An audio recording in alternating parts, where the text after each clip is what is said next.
Vozes que transformam o mundo. O que você quer mudar hoje? Um podcast que te convida a refletir sobre novas formas de impactar a sociedade. Olá, eu sou a Mainari Nascimento e esse é o nosso espaço Vozes que Transformam o Mundo, um podcast da plataforma de abaixo-assinados Change.org. Apresentado por mim, este podcast vai ao ar todas as manhãs de quinta-feira às 7 horas. E nesta primeira temporada de 5 episódios, a Megafone das Eleições, você vai ouvir debates sobre temas de interesse público que têm ligação direta com as próximas eleições. Recebemos aqui mobilizadores digitais que estão por aí se engajando em alguma causa e também especialistas que são referência nos assuntos abordados. Vem com a gente acreditar que a mudança passa não só pelo voto, mas também pelo poder da sua voz. Bom, chegamos ao segundo episódio desta temporada. Para quem perdeu o primeiro, só queria dizer que, olha, começamos com tudo, viu? Num bate-papo super relevante sobre saúde, com a microbiologista Natália Pasternak e a ativista Carolina Cohen. Vale super a pena conferir.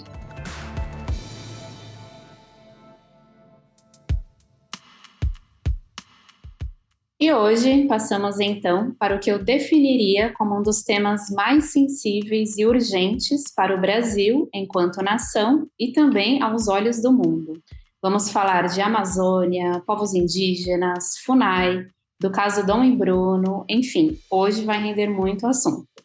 E para conversar sobre tudo isso e um pouco mais com a gente, temos a honra de receber aqui, neste nosso espaço, uma das maiores lideranças indígenas do Brasil, Ailton Krenak, e também a agente indigenismo da Fundação Nacional do Índio, FUNAI, Priscila Colodetti. Bom dia, Krenak, seja muito bem-vindo e muito obrigada pela participação. Bom dia, Mainari. Bom dia, Priscila. Olá, Priscila, é um prazer ter você aqui com a gente. Bom dia, Mainari, bom dia, Krenak. É um prazer estar aqui. Queria só fazer uma observação, embora eu seja servidora da FUNAI, claro, né, sou agente indigenismo, tudo que eu falo aqui é enquanto representante da Indigenistas Associados, a INA, que é a Associação de Servidores, na qual eu sou diretora executiva. Perfeito. Apresentando mais um pouquinho, né, dos meus convidados, o Krenak, como eu falei, é um líder indígena respeitado e reconhecido internacionalmente. Ele é do povo Krenak, um território que fica na região do Vale do Rio Doce, em Minas Gerais. É ambientalista, filósofo, poeta, escritor e também professor honoris causa pela Universidade Federal de Juiz de Fora. E agora apresentando um pouco mais da Priscila, ela é cientista social de formação e, como ela mesma comentou, agente indigenismo da FUNAI desde 2010, e atualmente diretora executiva da Indigenistas Associados, INA, que é uma das associações de servidores da Fundação Nacional do Índio. Convidados, então, devidamente apresentados, vamos começar. E já que essa temporada do nosso podcast se chama Megafone das Eleições, eu vou abrir aqui o nosso bate-papo já tocando neste tema, que é para a gente começar com tudo. Krenak, na abertura aqui do episódio eu comentei que hoje a gente vai falar sobre Amazônia, povos indígenas, FUNAI, caso Dom e Bruno. Na sua opinião, o que tudo isso tem a ver com as próximas eleições? Nós chegamos a uma situação no nosso país, nos últimos 3, 4 anos, em que a Amazônia ela se constitui num centro assim, nevrálgico de qualquer abordagem, com o agravo de que o chefe de governo do Brasil decidiu atuar abertamente contra a ideia de uma Amazônia como um território compartilhado por muitos povos e por muitos interesses. Chegou, inclusive, a sentar fogo na floresta. Virou um Nero, um incendiário. Botou fogo na floresta, criou fake news, mentiu sistematicamente sobre o que estava acontecendo nos territórios indígenas e abriu uma guerra de acusação contra os povos originários. dizendo, inclusive, que nós atrapalhamos o progresso, o desenvolvimento do Brasil, quer dizer, uma infâmia. Então, quando você tem um chefe de governo num país fazendo esse tipo de pronunciamento público, é como se tivesse animando uma reação dos não indígenas contra os indígenas e dos que estão fora desse bioma da Amazônia, uma ideia desinformada sobre o ecossistema da floresta amazônica, você, na verdade, transforma tudo isso em política no sentido pior do termo. Então, política agora no Brasil, nessas eleições, por exemplo, política mistura tudo. Mistura a ameaça de genocídio, mistura a ação visível de agentes públicos em conluio com criminosos, que foi o caso que envolveu a invasão da terra Yanomami, inclusive por gente que está a serviço do Estado brasileiro, recebendo salário e atuando dentro do território indígena, distribuindo medicamento com garimpeiros. Quer dizer, você tem gente pago pelo Estado brasileiro subsidiando o crime organizado ou desorganizado em invasão dentro de territórios indígenas. É bom a gente se lembrar que a terra Yanomami ela está sofrendo uma violenta invasão, ela é tema de debates no Brasil e fora do Brasil. Nós não temos conseguido diminuir essa ação predatória e, recentemente, nós soubemos que os rios e igarapé da terra Yanomami estão cheios de mercúrio, quer dizer, os peixes que as pessoas estão consumindo, eles estão com mercúrio e isso causa doença. Isso pode não estar matando ninguém agora, mas ele vai causar dano continuado com a possibilidade de, na próxima geração, ter mulheres com dificuldade de concepção ou, eventualmente, desenvolvendo gravidez cheia de problemas, resultado do mercúrio que vai estar no sangue. O mercúrio ele vai entrar nos órgãos internos das pessoas, na medida que ele está sendo consumido inocentemente por essas pessoas, pegando peixinhos com mercúrio. São bombinhas para o futuro. Então, nós temos que agradecer a essa gestão desse governo que está aí agora, por estar implantando bombas para o futuro no seio das pessoas, da natureza, dos peixes, da floresta, dos igarapé, que é uma coisa miserável.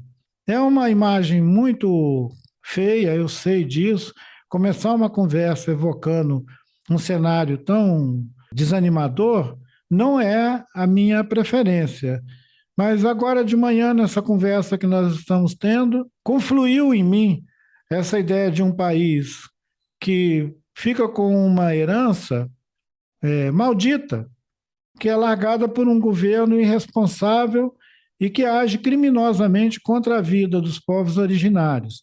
Eu não posso me silenciar diante de um absurdo desse.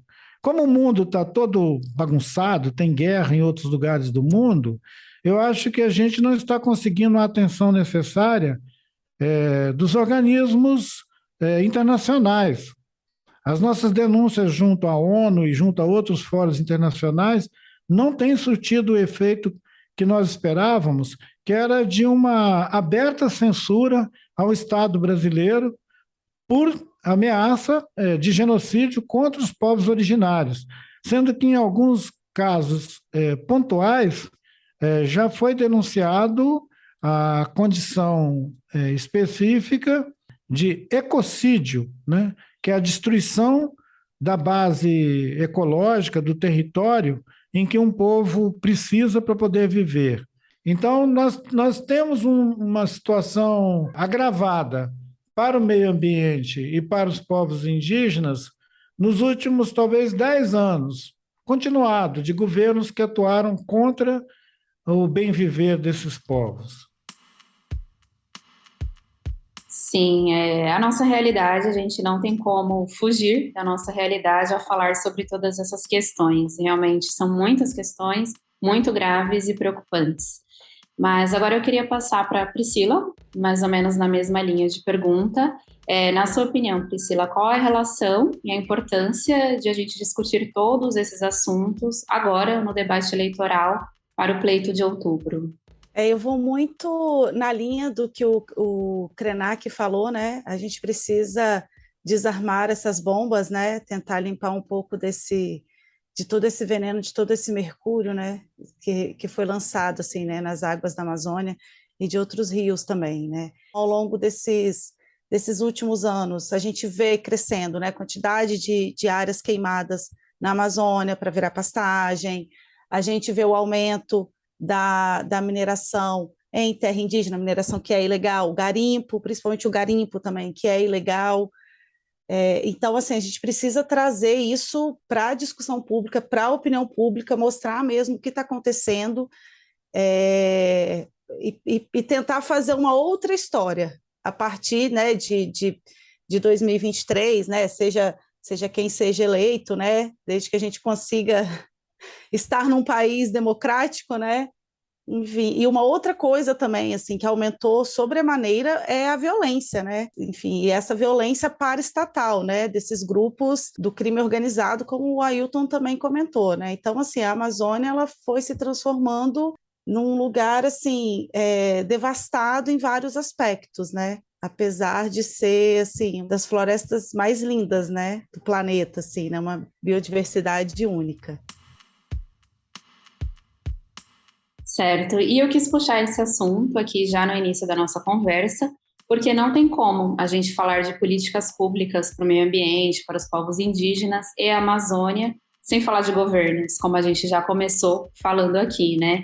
Mas vale lembrar também da importância do Estado, que o Estado é muito maior do que qualquer governo. Então a gente precisa retomar essa ideia e que essa ideia também fique muito claro para quem passa pelos governos, né? Sobre o Estado ser maior, os órgãos de Estado pertencerem ao Estado brasileiro e não a governos. E aí, como a Priscila bem comentou, vivemos num país democrático, então também não tem como a gente falar de políticas públicas sem falar de democracia. A gente esbarra em democracia. E nesse ponto, tem um ponto bastante importante, vale lembrar que o conjunto de normas que sedimentou essa nossa democracia, a Constituição Federal de 88, teve uma participação marcante e histórica do Krenak.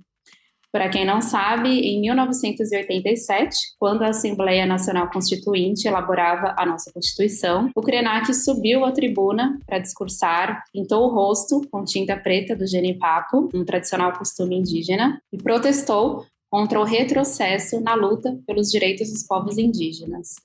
Aí eu te pergunto, Krenak, mais de 3 décadas se passaram desde então. O que mudou de lá para cá nessa luta? O retrocesso diminuiu ou aconteceu o contrário? Nós podemos dizer que tudo mudou. Mudou tudo. Mudou, inclusive, a nossa própria percepção de sociedade. Se a gente pensar a história de uma maneira prospectiva, né, tipo avançando, era para a gente ter sindicatos muito estruturados no país. Mas o mundo do trabalho refluiu também. O mundo do trabalho sofreu transformações tão visíveis que a gente já tem uma expressão que é a uberização, né? A uberização, que é essa coisa do trabalho sem vínculo. A gente deveria talvez considerar que não só a erosão da democracia, como a perda de sentido do mundo do trabalho, tudo isso aconteceu nos últimos 30 anos. E que a minha memória daquele moço pintando o rosto de preto, ela está tão distante, tipo assim, no tempo, tão distante, que tem hora que eu vejo aquela imagem como se fosse uma outra pessoa que viveu aquele instante. Eu tenho que fazer uma espécie de resgate da memória política do Brasil que acreditava na democracia e que não imaginava de jeito nenhum que a gente ia ser afrontado por um grupo de pessoas que iam tomar o poder no Brasil e encantonar o resto da população ameaçando a gente, entendeu? Intimidando mesmo. Então, nesses debates que estamos tendo agora, prévio a uma eleição que vai mobilizar muito, porque ela vai eleger também deputados. né? Deputado federal, deputado estadual, com uma novidade, que é uma presença expressiva de mulheres indígenas concorrendo a um mandato federal.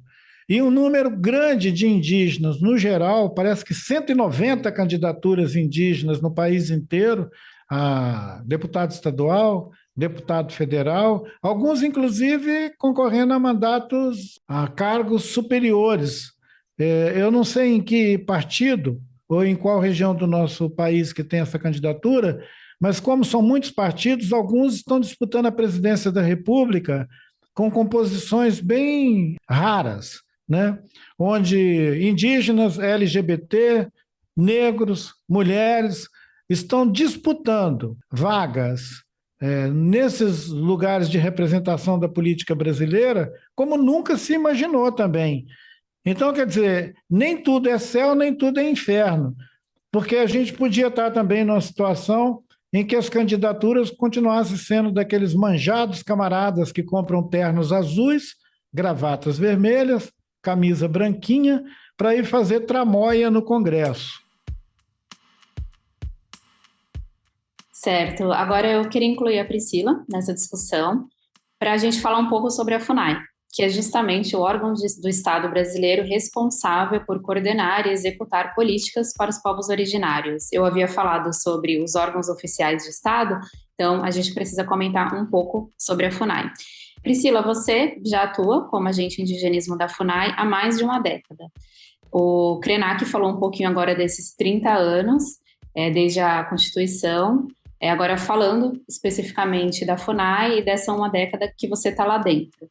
Desde que você entrou lá, nesse tempo, o órgão mudou? O que você sente que mudou na FUNAI? Uma coisa que é sempre importante a gente lembrar, que a FUNAI ela nunca foi um órgão queridinho dentro da estrutura do Estado, né? Esses órgãos que lidam com territórios, né, com terras, com assuntos fundiários, eles sempre passam por dificuldades, né? Então, a FUNAI ela sempre teve pouco orçamento, pouco concurso público. Então, quando eu entro na FUNAI em 2010, eu entro exatamente por um concurso nacional que foi feito no começo de 2010, depois de uma reestruturação feita na FUNAI, que vem muito para atender também, né, os ditames da Constituição Federal de 88, que é o fim da tutela, né, e você passa a trabalhar a autonomia indígena, o protagonismo dos povos indígenas. Então a FUNAI vai se adaptando a essa realidade, né? Então ela tinha uma estrutura que, embora muita gente ainda acredite que funcionava melhor e tal, que era de postos indígenas, então eram unidades administrativas da FUNAI que funcionavam dentro das aldeias, mas que tinha muito essa característica da tutela mesmo, né? O agente de Estado precisa estar aqui dentro da aldeia para socorrer esse indígena, né? Em todas as áreas, né? Desde saúde, educação, defesa do território e tudo mais, né? E lembrando também que a demarcação de terra indígena, ela também vem muito depois da Constituição de 88, né? Então, enfim, aí você começa a ter várias mudanças. Assim, a FUNAI ela demorou um pouquinho, né? Aí se organizando, ali pelos idos de 2000 e em diante, né? A FUNAI vai conseguindo atender, enfim, o artigo 231 da Constituição, ela vai conseguindo fazer demarcação de terra indígena, com apoio, né, de outros organismos e tal, e começa também a se estruturar melhor enquanto órgão de Estado. Mas desde que eu entrei, assim, eu sempre vi, né, meus colegas também, muitas carências, assim, na FUNAI, sabe? Acho que eu posso usar esse termo, que é isso, você tem pouco dinheiro, você tem pouca gente para atender 13% do território, você tem a FUNAI, assim, do Oiapoque, né, lá no Amapá, até quase no Chuí, assim, né, você vai até Passo Fundo, assim. Então, você tem um órgão que é gigantesco, altamente capilarizado, e aí uma unidade central, né, que é a sede da FUNAI, que fica aqui em Brasília, que também não sabe lidar direito com todas essas diferenças regionais, assim. Então, a gente tem problemas, assim, né? Nós tínhamos problemas desde então, né? De estrutura mesmo. Como conseguir com que as unidades na região amazônica tenham uma internet que funcione? Como conseguir que as unidades em algumas localidades pequenas, algumas cidades pequenas, que não têm tantos atrativos, como fazer com que você consiga, com que aquele servidor queira continuar ali, né? E também toda uma sorte assim de procedimentos burocráticos também que a gente sempre sentia falta, assim, né? Claro, né, existiam várias normativas, mas você não tinha um manual de como você deveria fazer aquilo ali e todas, independente de qual unidade da FUNAI você estivesse lotado. Eu costumo dizer que nós tínhamos problemas de um órgão público grande e com pouco investimento, sabe? Então, eu tenho certeza que, né, outros colegas de outros órgãos públicos também passavam por isso, né? INCRA e outras unidades que tais, assim. Mas aí, desde 2016, na verdade, né? Desde que se mudou, assim, foi se mudando a cara do Estado brasileiro, assim, né? Desde que, né, a ex-presidenta Dilma Rousseff foi tirada do poder, assim, e a gente começa a ver um relaxamento nas regras, sabe? Não nas regras burocráticas, né? Até porque a gente jamais deixaria isso acontecer, né? Nós servidores, mas um relaxamento no acesso às terras indígenas, assim, sabe? Então aí o nosso trabalho na FUNAI começa a ser um trabalho assim mais árduo de defender a segurança mesmo, sabe? A segurança, a fiscalização, a vigilância dessas terras indígenas, assim. A gente começa a ver aí cada vez menos orçamento, a gente vê mais dificuldades da gente ir a campo, fazer o nosso trabalho. E aí, de 2019 para cá, aí é o fim. Então, a nossa luta, que a gente conseguia ali, né, direcionar, né, para que fosse essa luta por melhoria das nossas condições de trabalho, com mais concurso, tendo um plano de carreira, melhorando, né, as estruturas físicas da FUNAI, passou a ser assim uma luta pela existência do próprio órgão, assim, né? Além disso, assim, né, a gente vai ficando doente, porque você imagina, você vai todo dia ali para o seu trabalho, você quer fazer o que você precisa fazer. Você passou num concurso para isso, sabe? A gente passou num concurso para trabalhar no órgão que vai demarcar a terra indígena, que vai proteger a terra indígena, que vai fazer políticas pela melhoria do meio ambiente dentro dessas terras indígenas, né, com gestão ambiental, gestão territorial, e aí, de repente, você está num lugar que faz o oposto disso, que abre terra indígena para soja, para pecuária, né, para o garimpo. Então, acho que, enfim, a nossa luta passou a ser, então, por tentar fazer com que a FUNAI existisse de acordo com que ela nasceu para existir, assim, né? Porque ela nasceu a partir da Constituição de 88, né? Isso é importante fazer essa distinção também. E lutar aí contra todos esses absurdos que começaram a ser feitos, né? Lá dentro do próprio órgão. Perfeito. Priscila, eu preciso continuar com você agora, porque tudo isso que você trouxe para a gente não tem como puxar um gancho muito importante nesse assunto. Você falou sobre segurança dos servidores, você falou sobre acesso às terras indígenas, e isso automaticamente nos lembra e nos leva ao caso Dom e Bruno. O Dom Phillips, jornalista britânico, e o Bruno Araújo, indigenista, ex-servidor e colegas de vocês na FUNAI, que foram assassinados em junho no Vale do Javari, que hoje é uma região palco de conflitos que, lamentavelmente, já se tornaram típicos da Amazônia, como o tráfico de drogas, roubo de madeira e o garimpo ilegal. Eu queria saber de você, assim, Priscila, conexões. De alguma forma, você enxerga conexões entre a atual condição da FUNAI, que você muito bem falou agora, de um lado, a destruição da Amazônia de outro, e esse acontecimento, desse caso chocante, o assassinato de Dom e Bruno?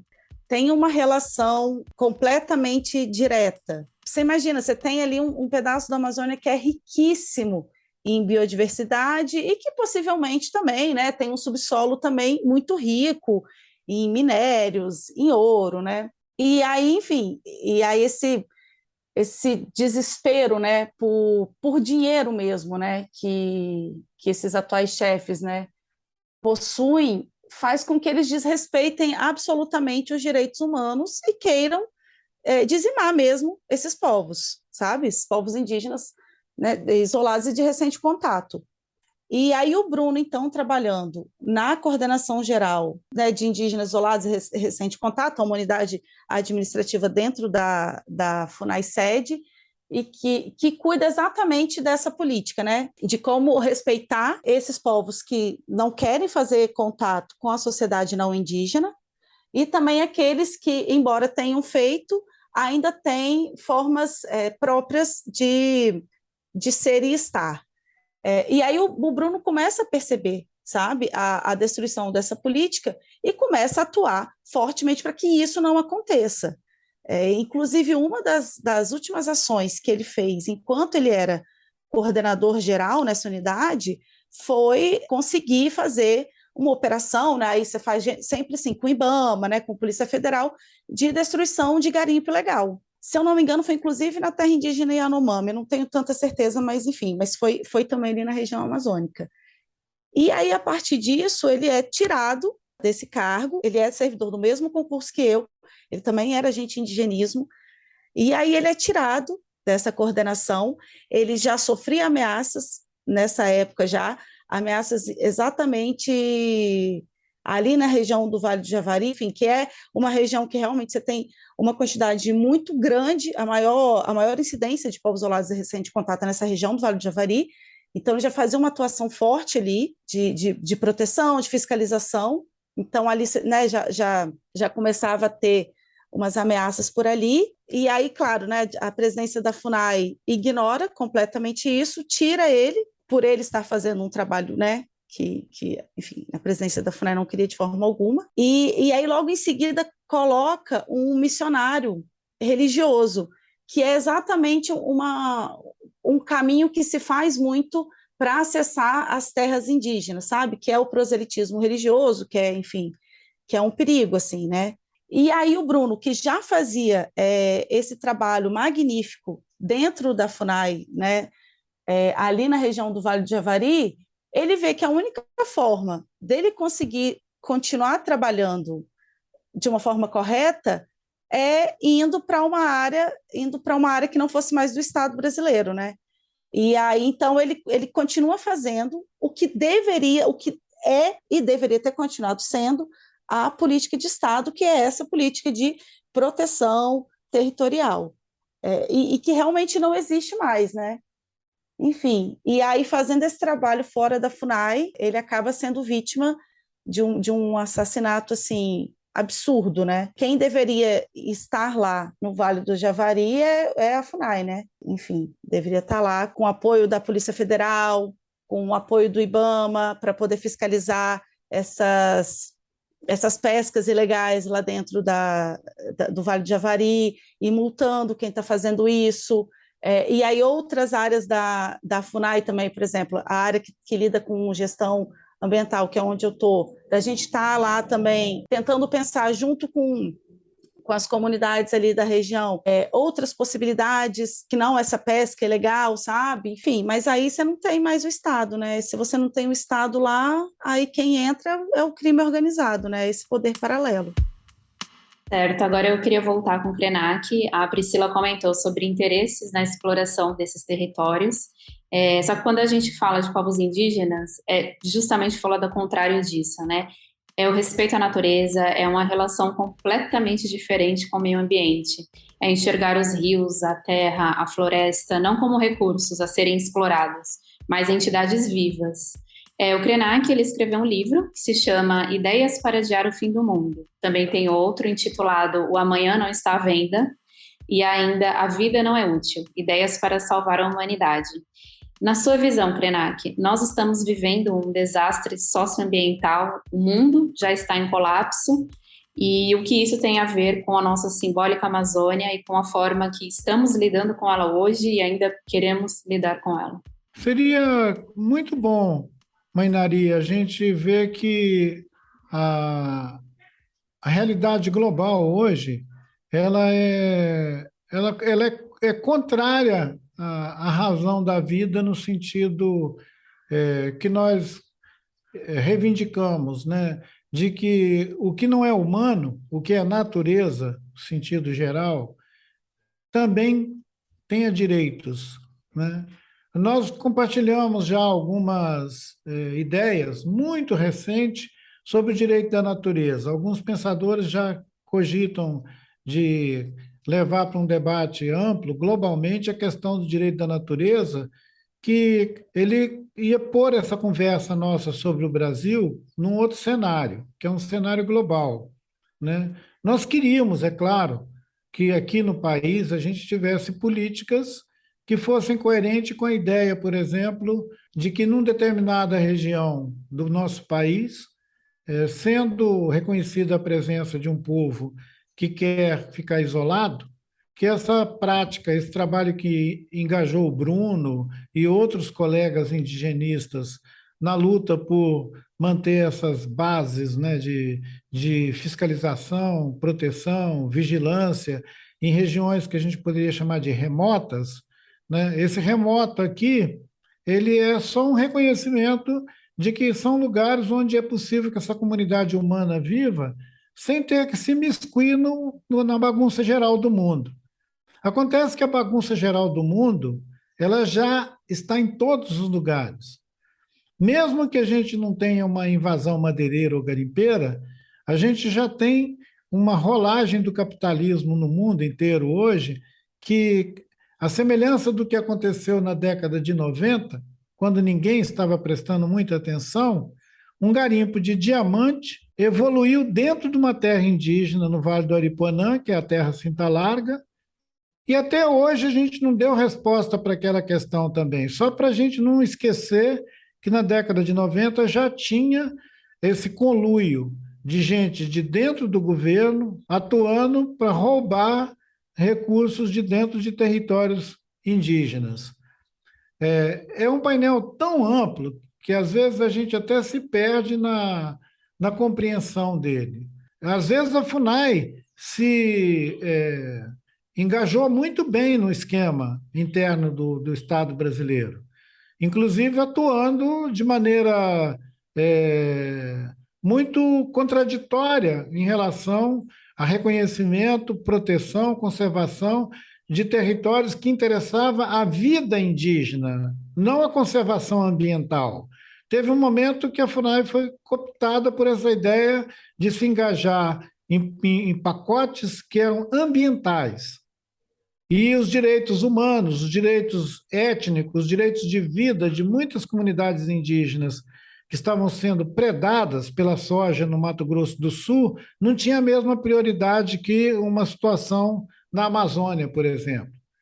Né? Nós sabemos que os nossos parentes Kaiowá-Guarani no Mato Grosso do Sul continuam sendo comidos pela soja, devorados. Então, tem muito buraco nessa peneira toda, na história.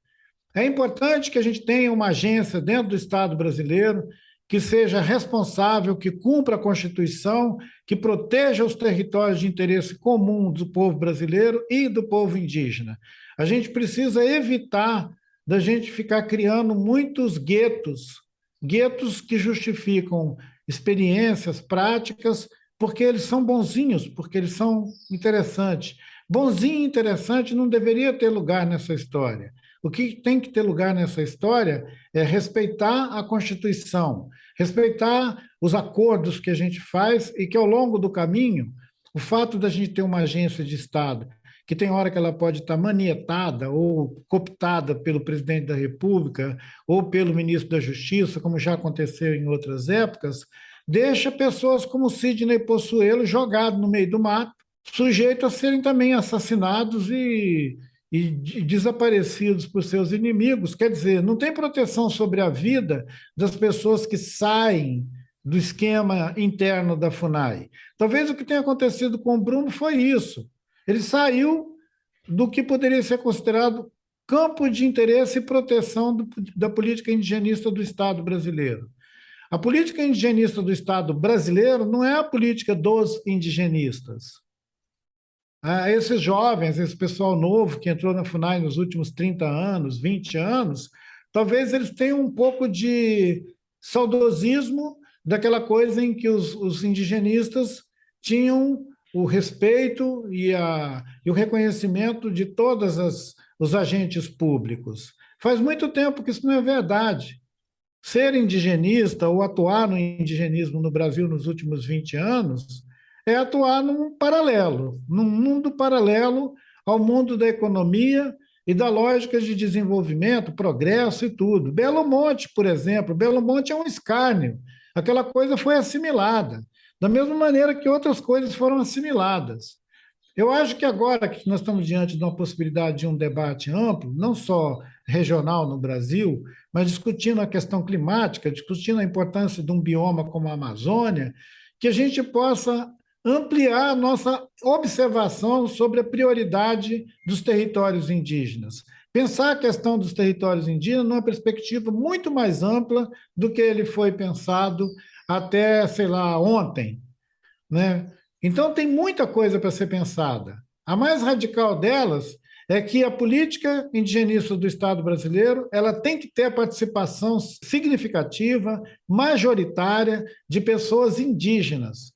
A gente já tem pessoas indígenas com habilidade, com competência, com capacitação para assumir vários lugares de comando dentro de uma agência indigenista que não tem que ser a FUNAI, entendeu?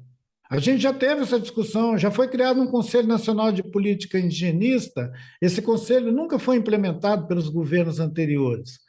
Agora tem uma campanha aí no ar, está todo mundo discutindo, tem algum candidato que até diz que se estiver assumindo a presidência da República, vai implementar esses compromissos do passado e cumprir a Constituição, então que se cumpra o primeiro deles. A política indigenista ela tem que ser feita por um Conselho Nacional de Política Indigenista, onde, majoritariamente, os indígenas têm que estar ocupando cargo de comando dentro dessa agência. A gente tem que fazer essa mudança, senão nós vamos continuar tutelando o povo indígena. Como disse a Priscila, a gente vai sempre estar sofrendo uma recaída de botar alguém dentro de uma terra indígena para administrar a vida também do povo indígena. Como foi as mudanças internas na FUNAI até hoje, as mudanças na sua estratégia de fazer presença dentro das terras indígenas, ainda não conseguiu se livrar da vocação tutelar. A FUNAI até hoje ela não assimilou as obrigações dela como uma agência que deve prestar serviço ao povo indígena e não tutelar o povo indígena ou fazer a gestão dos territórios indígenas. Quem faz a gestão dos territórios indígenas é cada povo no seu território. A gente tem que avançar para esse tipo de compreensão, senão nós vamos continuar sujeitos a repetir erros e erros, governos a governos. A questão ambiental é global, ela não é mais particular, ela não acontece no bioma da Amazônia, ela acontece no país inteiro. E a gente tem que pensar isso numa perspectiva muito mais ampla. Senão a gente vai ficar associando a ideia da prioridade de proteger uma ou outra região, como já disse a Priscila, até priorizando isso no orçamento da FUNAI, essas coisas todas, isso é tudo erro. A gente tem que ficar longe disso, escapar dessa vocação tutelar, né? E você, quer conhecer um pouco mais da Change.org, a maior plataforma de abaixo-assinados do planeta? Somos livres, plurais, abertos, independentes e apartidários.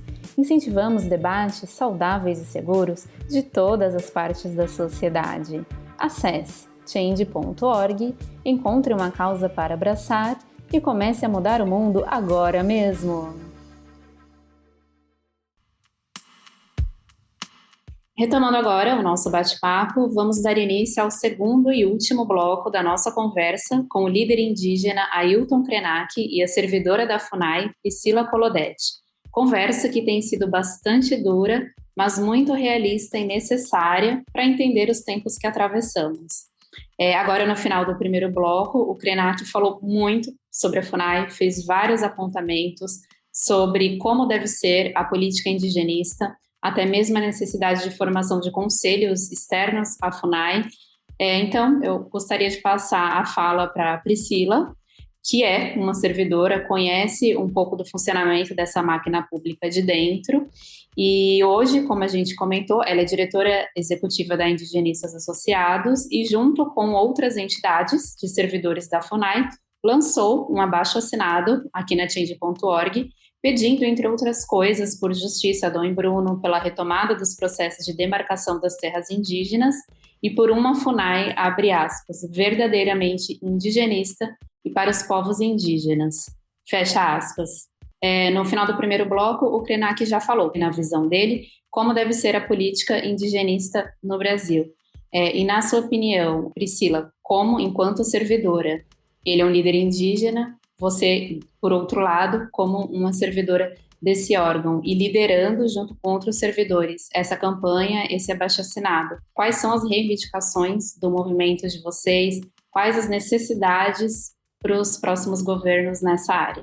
Então, é sempre importante eu pontuar aqui que tudo que eu falo aqui é enquanto representante da Associação de Servidores, da INA, né? Então, estou falando aqui enquanto diretora executiva, né, de uma associação de servidores. Eu concordo, assim, demais com muito do que o Krenak falou, né? Não existe política indigenista sem participação dos povos indígenas. Aí a gente estava, e dentro da estrutura da FUNAI, a gente estava caminhando para isso. Foram criar, além do Conselho Nacional de Política Indigenista, né, o CNPI, ele nasceu como comissão, depois ele foi, se não me engano, em 2015, ele virou Conselho Nacional de Política Indigenista, enfim, né, que na verdade é uma estrutura para além da FUNAI, né? Mas dentro da FUNAI foram criados também os comitês regionais, que eram estruturas que tinham participação de representantes indígenas e de servidores da FUNAI nessas unidades, nas unidades descentralizadas da FUNAI, que são chamadas de coordenações regionais. Então, cada coordenação regional, você tinha um comitê regional para que os representantes indígenas desenhassem junto com essa unidade administrativa da FUNAI, o plano de trabalho para aquele exercício. Então, é exatamente como se faz uma política pública. É dessa forma que a gente acredita na INA, com essa participação dos indígenas. Então, ali ia ser discutido o orçamento que se tinha para aquele ano, quais as prioridades dos povos indígenas daquela região. Então a gente precisa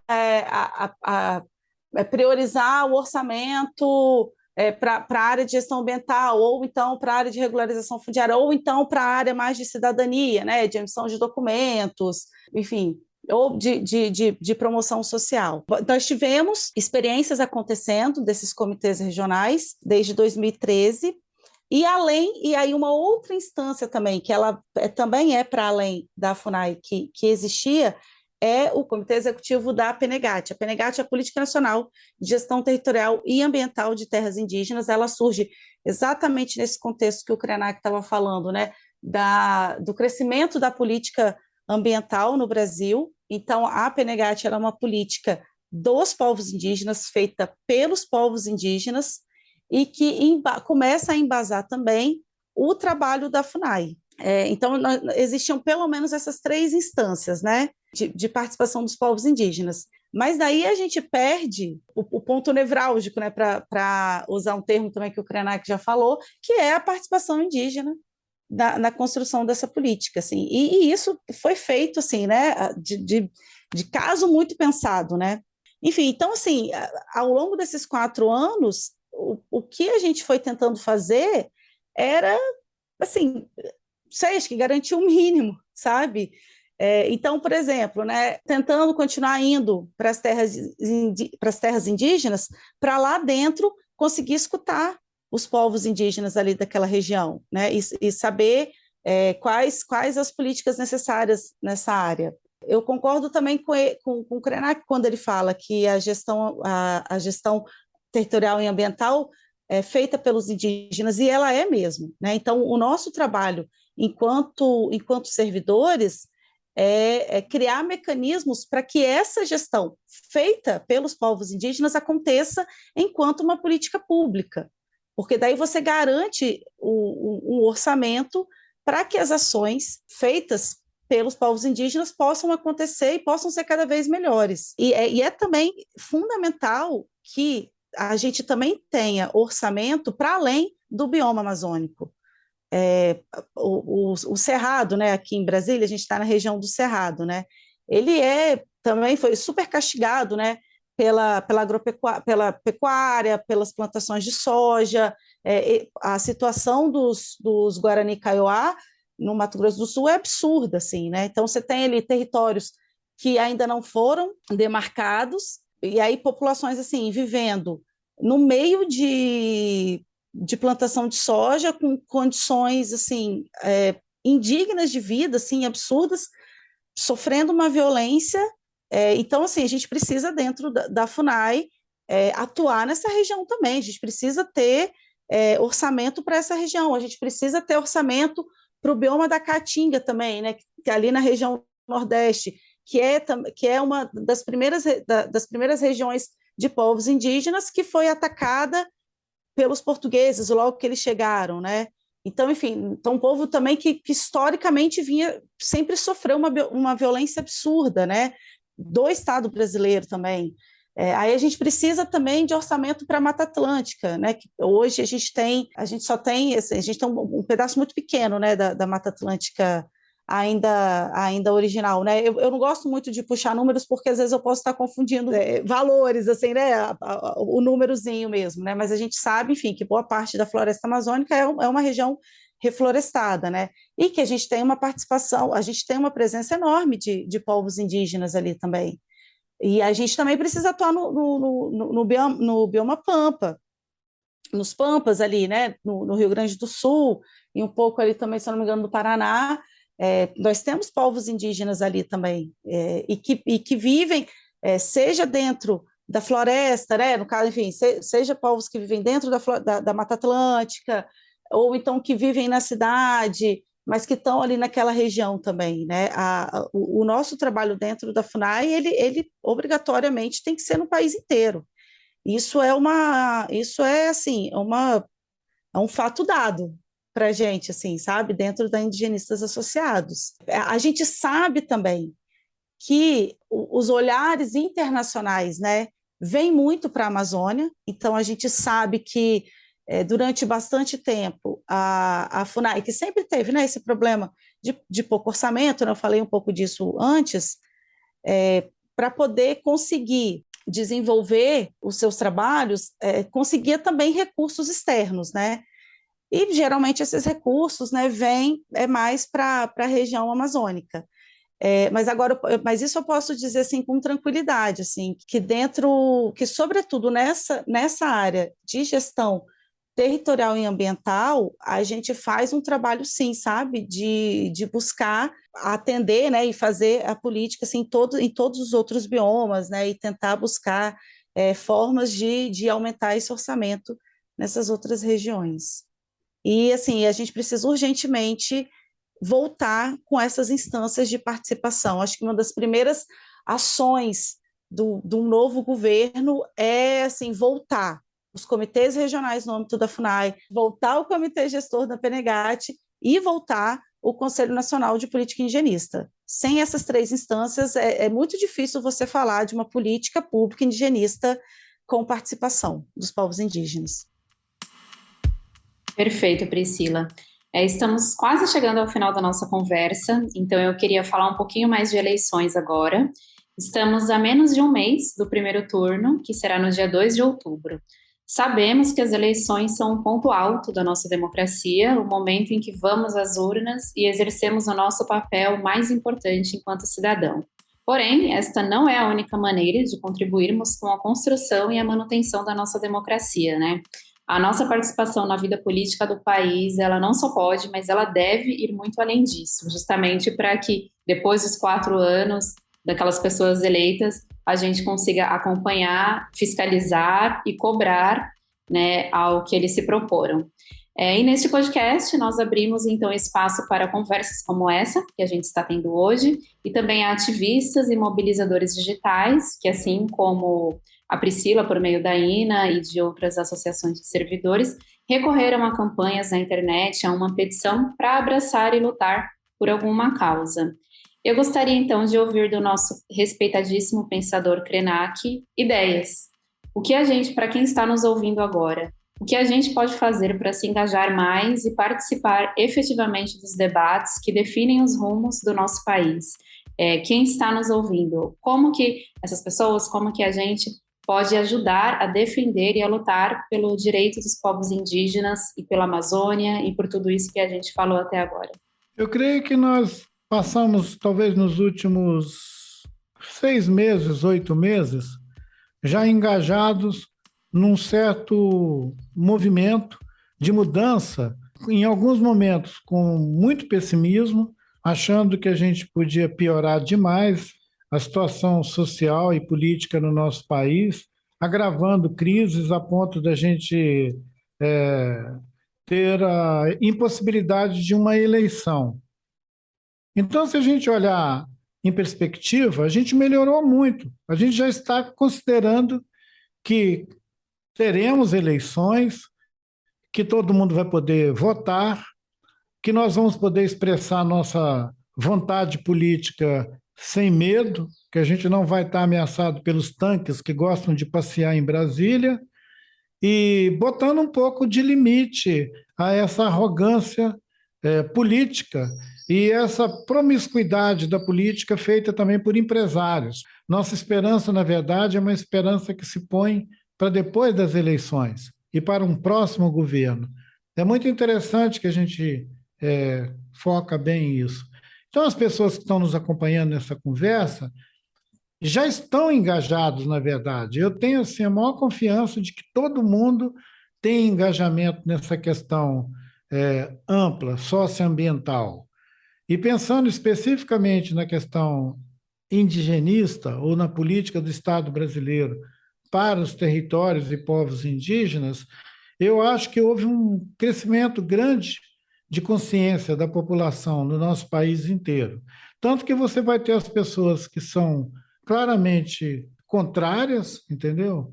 Que acham que são privilégios, e vão ter uma grande expressão da opinião pública, principalmente entre os mais jovens, a juventude que é mais a que proteja mesmo a vida no planeta e considera os povos indígenas como a vanguarda dessa ação de proteção da vida no planeta Terra.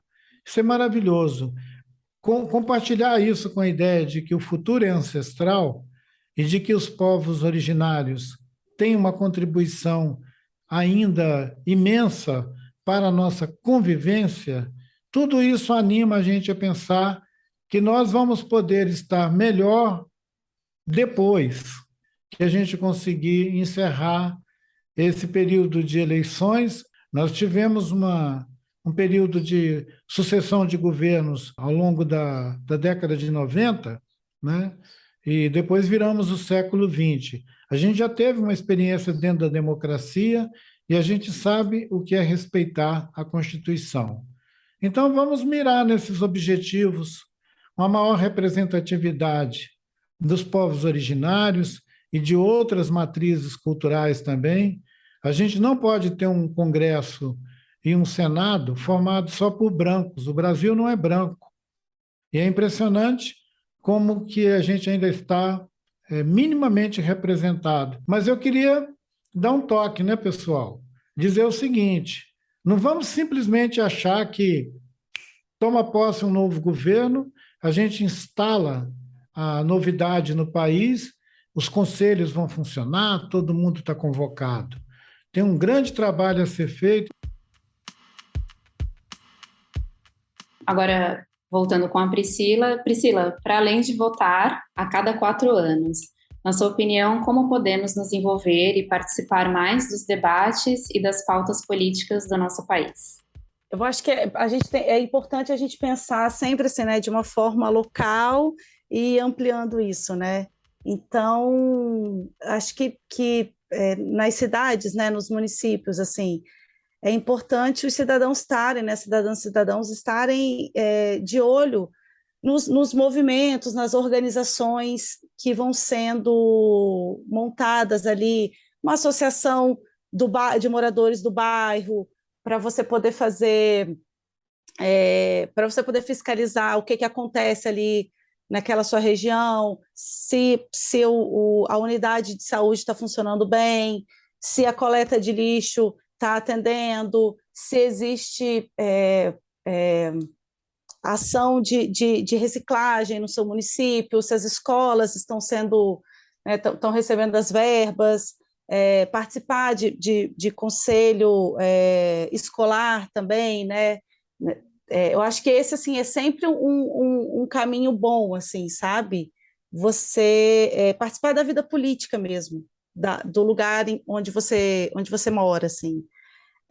Na escola também, participar de grêmio estudantil, eu comecei um pouco assim também, grêmio estudantil na escola, depois centro acadêmico na universidade, aí depois associação de servidores no trabalho, né? Enfim, e eu acho que é por aí, assim, sabe? É perder esse medo de se discutir política, sabe? Política não é, né? A política não é só votar em alguém a cada 4 anos, né? Ou a cada 2 anos também, nos municípios.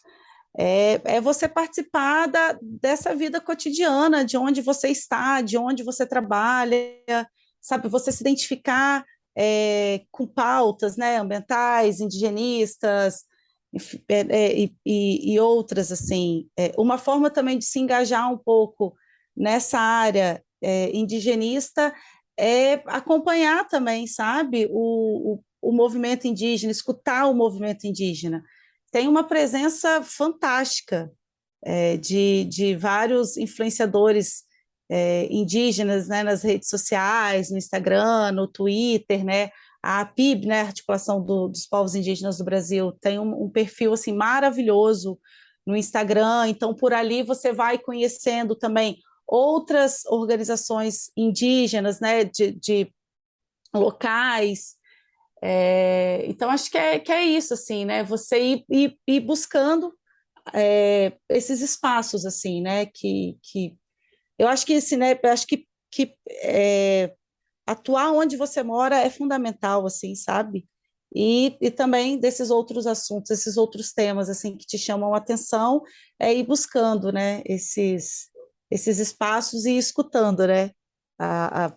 As pessoas, assim, para você ir aprendendo também, né? E vendo ali como que você consegue participar. Tem uma forma também que eu faço também, que é o ativismo digital, que é assinar as petições, por exemplo, né, da Change.org, às vezes também, né, de outros, enfim, de outros sites também. É uma forma da gente atuar politicamente, e aí você tem um alcance, né, de poder apoiar causas que estão longe de você. Então, às vezes, é uma situação que aconteceu no município pequeno no interior de São Paulo, sabe? É um acesso a um medicamento especial que a Secretaria de Saúde do Estado não quer liberar, sabe? E aí, você participando de uma petição, você consegue fazer com que aquilo seja atendido, sabe? Enfim, com que esse direito chegue até a pessoa. Essa eu acho uma forma, assim, fantástica e que a gente só consegue por conta desse mundo digital aí que a gente vive, né? Chegamos então ao final da nossa conversa, que foi extremamente importante. E assim como foi no nosso primeiro episódio, episódio de abertura, eu quero terminar com uma pergunta para motivar a ação de quem está nos ouvindo. Vamos encerrar esse bate-papo, que foi bastante duro, mas realista e necessário, com um pouco de inspiração. Krenak, o que você quer transformar no mundo hoje? Essa nossa conversa foi muito inspiradora, apesar de dura, como você já mencionou, Mainari. E transformar o mundo hoje, na verdade, é o nosso pão de cada dia. A gente tem que fazer cada dia a mudança necessária.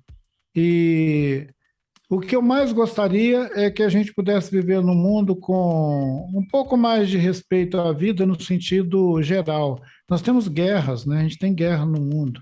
É um escândalo, a gente está no século XXI fazendo guerras.